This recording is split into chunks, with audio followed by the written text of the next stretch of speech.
በአፍሪካ ቀንድ ሰማይ ስር የአስመራው ቤተ መንግስትና በዙሪያው ያሉ የጦር ጀነራሎች እንደማይነኩ የብረት ምሰሶች ተደርገው ለሶስት አስርት ዓመታት ተቆጥረዋል። ሆኖም አሁን እየታየ ያለው የኢትዮጵያና የኤርትራ ዲፕሎማሲያዊ ፍጥጫ ያልታሰበ ወታደራዊ ግጭት ቢከሰትስ የሚለውን አስደንጋጭ ጥያቄ ወደ መድረኩ አምጥቶታል። ፕሬዚዳንት ኢሳያስ አፈወርቂና የእሳቸው የቅርብ የጦር መሪዎች ከስትራቴጂስቱ ጀነራል ፊሊጶስ እስከ ሚስጥራዊው የደህንነት መዋቅር ላይ ያነጣጠረ ቀጥተኛ ጥቃት ቢሰነዘር ይህ እርምጃ ቀጠናውን ወደማይመለስ ትርምስ ይከቷል ወይስ አዲስ የፖለቲካ ምዕራፍ ይከፈታል? ለኢትዮጵያውያን ተመልካቾች ይህ ጉዳይ ተራ የጦርነት ወሬ ሳይሆን የሀገራዊ ደህንነት፣ የቀይ ባህር ባለቤትነትና የቆየ የታሪክ ሂሳብ የማወራረጃ ነጥብ ተደርጎ እየታየ ቀጥሏል። ከአስመራው ቤተ መንግስት እስከ አዲስ አበባው የጦር ሰፈር ድረስ ያለውን ድባብ የሚቀይረው በእነዚህ የማይነኩ ተብለው በሚታሰቡ ቁልፍ ሰዎች ላይ የሚወሰድ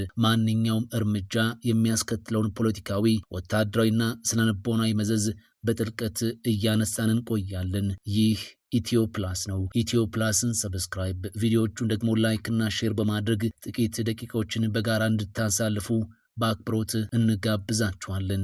በኢትዮጵያ ፖለቲካዊ ታሪክና ወቅታዊ ሁኔታ ውስጥ እንደ ኤርትራው ፕሬዝዳንት ኢሳያስ አፈወርቂ አይነት አነጋጋሪና ሚስጥራዊ ሰው ማግኘት አስቸጋሪ ነው። ለኢትዮጵያውያን የፕሬዝዳንት ኢሳያስ ስም ሲነሳ የሚመጡት ትዝታዎችና ስሜቶች ድብልቅ ናቸው። ከባድ ጦርነት፣ የጥላቻ ንግግሮችና አለፍ ሲልም ደግሞ የቅርብ ወዳጅነት አብረው ይመጣሉ። ይህ ዝግጅት በኤርትራው ብረት ለበስ መሪና በዙሪያቸው ባሉ ባለስልጣናት ላይ ትኩረቱን ያደርጋል። ፕሬዝዳንት ኢሳያስ አፈወርቂ ከ1983 ዓ.ም የኤርትራ ነጻነት ጀምሮ ሀገሪቱን በብቸኛነት እየመሩ ይገኛሉ። ቀላል አኗኗርና ጥብቅ ዲሲፕሊን መገለጫቸው ነው። ኢሳያስ እንደ ሌሎች አፍሪካ መሪዎች በቅንጦት አይታወቁም። የሚለብሷቸው የካኪ ልብሶች፣ የሚጫሟቸው የፕላስቲክ ጫማዎችና ከህዝብ ጋር ያላቸው ቀጥተኛ ግንኙነት የዲሲፕሊን ተምሳሌት ተደርገው እንዲወሰዱ አድርጓቸዋል። የማይገመቱ ፖለቲከኛም ናቸው።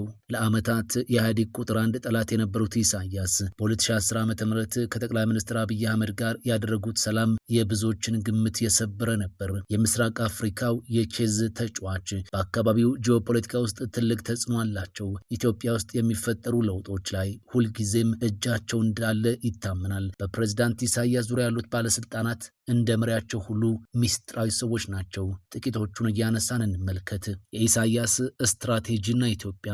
ኢሳያስ አፈወርቂ ለኢትዮጵያ ያላቸው እይታ በሁለት ጽንፎች ይከፈላል። የመጀመሪያው የኢትዮጵያ መረጋጋት ለኤርትራም ህልውና ወሳኝ መሆኑን ጠንቅቀው ያምናሉ። ኢትዮጵያ ጠንካራና አንድ ሆና ግን የእሳቸውን ፍላጎት የምታከብር ሀገር እንድትሆንም ይፈልጋሉ። በአፍሪካ ቀንድ ፖለቲካ ውስጥ ኢሳያስን ሳይጨምሮ የሚሰላ ቀመር ሁልጊዜም ጎዶሎ እንደሆነ ይነገራል። ፕሬዝዳንት ኢሳያስ አፈወርቂ ለኢትዮጵያውያን የቆየ የጠላትነትም ሆነ የቅርብ ወዳጅነት ምልክት ተደርገው ይወሰዳሉ። የእሳቸውና የባለስልጣኖቻቸው ቀጣይ እርምጃ በኢትዮጵያ ሰላምና ደህንነት ላይ ቀጥተኛ ተጽዕኖ ማሳረፉ አይቀሬ ነው። የፕሬዝዳንት ኢሳያስ አፈወርቂ የቅርብ ሰዎች ክበብ በጣም ጠባብና ለዓመታት አብረዋቸው በበረሃ የቆዩ ታማኝ ታጋዮችን ያቀፈ ነው። በኤርትራ ፖለቲካ ውስጥ የውስጥ ክበብ ኢነር ሰርክል ተብሎ የሚታወቁትና በፕሬዝዳንቱ ላይ ከፍተኛ ተጽዕኖ አላቸው የሚባሉት ዋና ዋና ሰዎች የሚከተሉት ናቸው።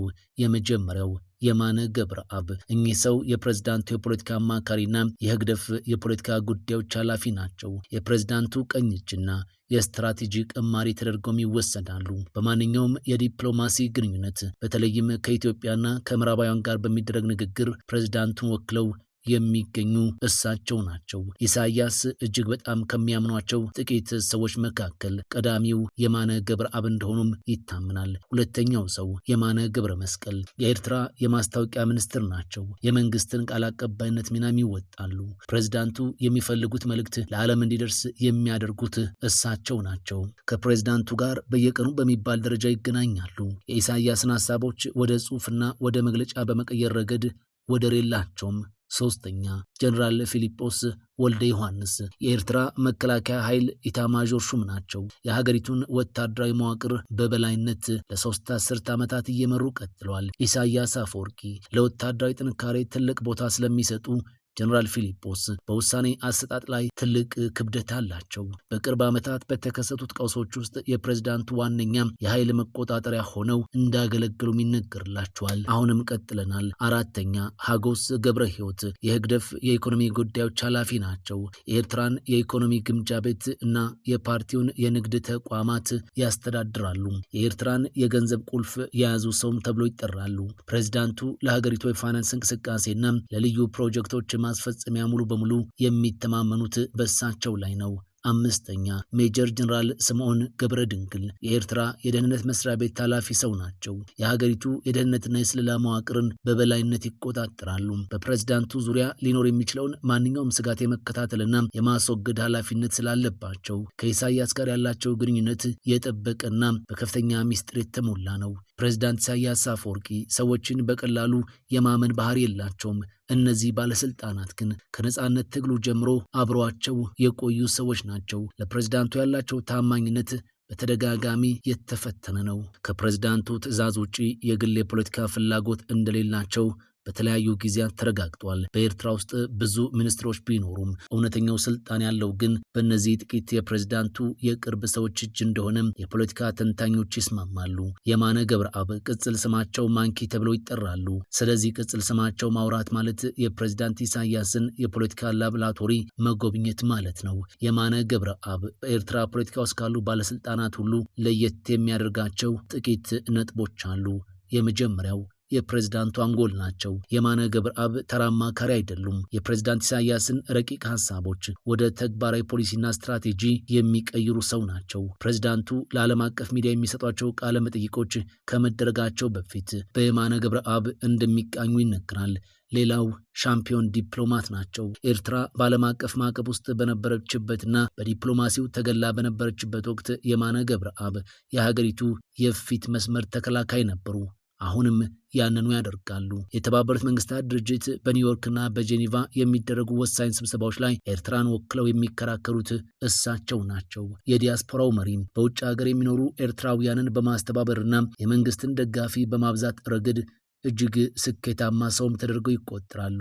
የማነ ገብረአብ በኢትዮጵያ ፖለቲካ ላይ ጥልቅ እውቀት አላቸው። በ2010 ዓ.ም የሰላም ስምምነቱ ሲፈረም ከፕሬዝዳንት ኢሳያስ ጎን ሆነው ወደ አዲስ አበባ የመጡት የመጀመሪያው ሰው ነበሩ። የኢትዮጵያን የፖለቲካ ፓርቲዎች ባህሪም የታሪክ ሰነዶችንና የክልሎችን ስሜት ጠንቅቀው ስለሚያውቁ ኢሳያስ ለኢትዮጵያ የሚነድፏቸው እቅዶች ሁሉ የየማነ እጅ አለበት ተብሎ ይታመናል። ባህሪያቸውና ኗኗራቸው እንደ መሪያቸው ሁሉ የማነ ገብረአብ በጣም ዝምተኛና ትህትና የሚያሳዩ ሰው ናቸው። በአስመራ ጎዳናዎች ላይ ያለ ብዙ ጥበቃ ብቻቸውን ሲራመዱ ይታያሉ። በግል ሕይወታቸው ላይ ምንም አይነት መረጃ ለመገናኛ ብዙሃን አይሰጡም። ንግግራቸው ሁልጊዜም ስለ ሀገርና ስለ ህግደፍ ዓላማ ብቻ ነው። ለምን ማንኪ ተባሉ የሚለውን ደግሞ እንመልከት። ይህ ቅጽል ስም የወጣላቸው ገና በወጣትነታቸው በሜዳ ትግል ወቅት እንደነበር ይነገራል። ቅልጥፍናቸውና ነገሮችን የመረዳት ፍጥነታቸው ለስሙ መነሻ ሳይሆን እንዳልቀረም መረጃዎች ይጠቁማሉ። አሁን ባለው የኢትዮጵያና የኤርትራ ግንኙነት መሻክር ውስጥ የማነ ገብረአብ የኤርትራን ቀጣይ አቋም በመቅረጽ ላይ እንደሆኑ ይገመታል። ፕሬዝዳንቱ ዝምታ ሲመርጡ፣ የማነ ግን በስተጀርባ ዲፕሎማሲያዊ ስራዎችን በተለይም ከሩሲያ ቻይናና ከአረብ ሀገራት ጋር በስፋት ያከናውናሉ። ብዙዎች የማነ ገብረአብን እንደ የኢሳያስ ተተኪ ሊመለከቷቸው ቢሞክሩም እሳቸው ግን ከፊት መውጣትን ሳይሆን ከጀርባ ሆኖ መዘወርን የሚመርጡም ይመስላል። ጀነራል ፊሊጶስ ወልደ ዮሐንስ የጦር ኃይሎች ኢታማዦር ሹም። ጀነራል ፊሊጶስ የኤርትራ ወታደራዊ መዋቅር ቁንጮ ሰው ናቸው። እጅግ በጣም ጥብቅ፣ ለትዕዛዝ የማይደራደሩና ለፕሬዝዳንቱ ፍጹም ታማኝ ሰው ናቸው። በኤርትራ ውስጥ ያለውን እያንዳንዱን ክፍለ ጦር የማዘዝ ስልጣን አላቸው። በቅርብ ዓመታት በተደረጉ የድንበር ጦርነቶችና በውስጥ ደህንነት ስራዎች ላይ የፕሬዝዳንቱ ዋነኛ ተመራጭ ሰው ናቸው። በአሜሪካና በአውሮፓ ህብረት ማዕቀብ ተጥሎባቸዋል። ይህም የሆነው በሰሜን ኢትዮጵያው ጦርነት ወቅት በነበራቸው ሚና ምክንያት እንደሆነ መረጃዎች ያመለክታሉ።